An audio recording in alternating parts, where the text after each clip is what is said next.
গাজর দিয়ে যে এত সুন্দর 10 মিনিটে কেক তৈরি করা যায় আপনারা না দেখলে বিশ্বাসই করবেন না। বন্ধুরা, এই কেকগুলো কিন্তু খেতে ভীষণ ভালো লাগে। আজকে বানিয়েছি ডিম ছাড়া। বাচ্চাদের টিফিনে দিলেও কিন্তু বাচ্চারা কিন্তু খুবই পছন্দ করে খাবে। চলুন তাহলে শুরু করা যাক। সবার প্রথমে একটা বাটি নিয়েছি। বাটিতে নিয়ে নেব হাফ কাপ চিনি। তার সঙ্গে দিয়ে দেব 3 চামচ সাদা তেল।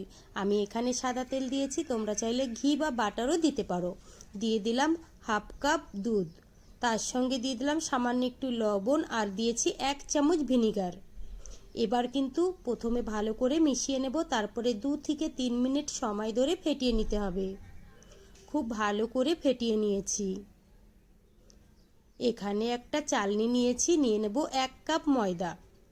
তার সঙ্গে দিয়ে দেব হাফ চামচ বেকিং পাউডার আর দিয়েছি সামান্য একটু বেকিং সোডা। দিয়ে দেব 1 চামচ গুঁড়ো দুধ। বন্ধুরা, গুঁড়ো দুধটা অবশ্যই দেবে, এতে করে কিন্তু গাজরের কেকটা খেতে অনেক বেশি ভালো লাগে। সমস্ত উপকরণগুলো ভালো করে আমি চেলে নিলাম।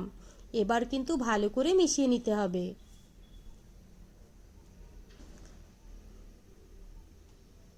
2 থেকে 3 মিনিট সময় ধরে খুব ভালো করে মিশিয়ে নিয়েছি। বন্ধুরা, ব্যাটারটা কিন্তু খুব বেশি পাতলাও করা যাবে না আর খুব বেশি ঘনও করা যাবে না।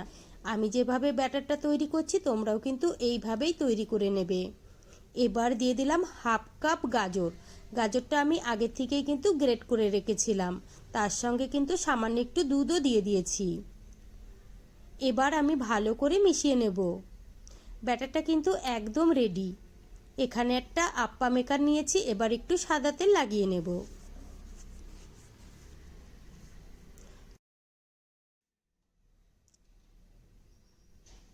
খুব ভালো করে সাদা তেল আমি লাগিয়ে নিয়েছি। এবার কিন্তু হাফ চামচ করে ব্যাটার দিয়ে দিতে হবে।